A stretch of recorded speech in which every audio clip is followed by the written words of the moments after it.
hello बंधुगण तो मुझे आज आसिक पहुंच जाइए सकाल सकाल मो पेट पूजा करने सी हूँ दहीबरा तो भाई मैंने आमर गोटे एमती फेमस जगह अच्छी जो दहीबरा ना शुणिले ना लोक 20 किलोमीटर दूर को पलि आसती कि 10 किलोमीटर दूर को आसी दहीबरा खाया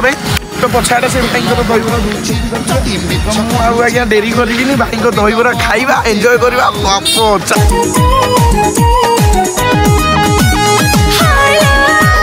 सकाल सकाल दहीबरा खाई तो भाई कहला मैंने आज ख्याल हम बिलो पूरी ही धन सीतटी के पढ़ी जाऊ